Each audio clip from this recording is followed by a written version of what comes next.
Ce discours, le discours du prix Nobel de littérature, le 10 décembre 1957, a été prononcé selon la tradition à l'hôtel de ville de Stockholm, à la fin du banquet qui clôturait les cérémonies de l'attribution des prix Nobel.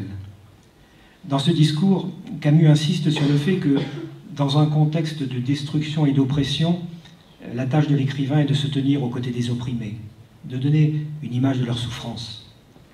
L'artiste est parmi les hommes au service de la vérité et de la liberté. Pour autant, il ne peut donner de leçons et est obligé à une certaine humilité. Laissons, pour terminer, les derniers mots à Albert Camus, dont la voix résonnait ainsi ce 10 décembre 1957 à Stockholm.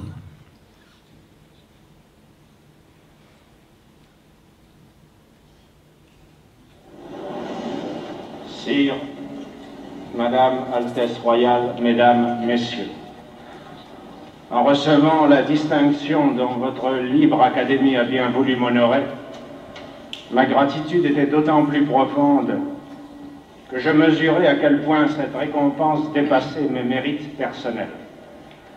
Tout homme et, à plus forte raison, tout artiste désire être reconnu. Je le désire aussi. Mais il ne m'a pas été possible d'apprendre votre décision sans comparer son retentissement à ce que je suis réellement.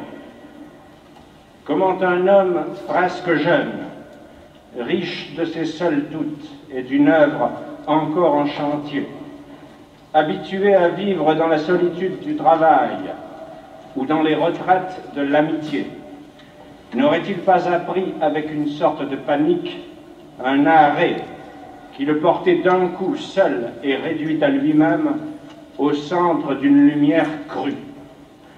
De quel cœur aussi pouvait-il recevoir cet honneur à l'heure où en Europe d'autres écrivains, et parmi les plus grands, sont réduits au silence, et dans le temps même où sa terre natale connaît un malheur incessant? Ces hommes, nés au début de la Première Guerre mondiale, qui ont eu 20 ans au moment où s'installait à la fois le pouvoir hitlérien et les premiers procès révolutionnaires, qui furent confrontés ensuite pour parfaire leur éducation à la guerre d'Espagne, à la Deuxième Guerre mondiale, à l'univers concentrationnaire, à l'Europe de la torture et des prisons, doivent aujourd'hui élever leurs fils et leurs œuvres dans un monde menacé de destruction nucléaire. Chaque génération, sans doute, se croit vouée à refaire le monde. La mienne sait pourtant qu'elle ne le refera pas. Mais sa tâche est peut-être plus grande. Elle consiste à empêcher que le monde se défasse. Et la vérité est mystérieuse, fuyante, toujours à conquérir. La liberté est dangereuse, dure à vivre autant qu'exaltante. Nous devons marcher vers ces deux buts, péniblement, mais résolument, certains d'avance de nos défaillances sur un si long chemin. Quel écrivain, dès lors, oserait, dans la bonne conscience, se faire prêcheur de vertu? Quant à moi, il me faut dire que je ne suis rien de tout cela. Je n'ai jamais pu renoncer à la lumière, au bonheur d'être, à la vie libre où j'ai grandi. Mais bien que cette nostalgie explique beaucoup de mes erreurs et de mes fautes, elle m'a aidé sans doute à mieux comprendre mon métier.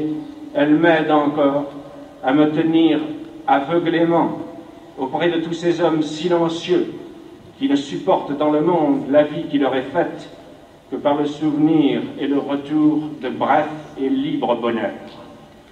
Ramené ainsi à ce que je suis réellement, à mes limites, à mes dettes comme à ma foi difficile, je me sens plus libre de vous montrer pour finir l'étendue et la générosité de la distinction que vous venez de m'accorder. Plus libre de vous dire aussi que je voudrais la recevoir avec votre permission comme un hommage rendu à tous ceux qui, partageant le même combat, n'en ont reçu aucun privilège, mais ont connu au contraire malheur et persécution.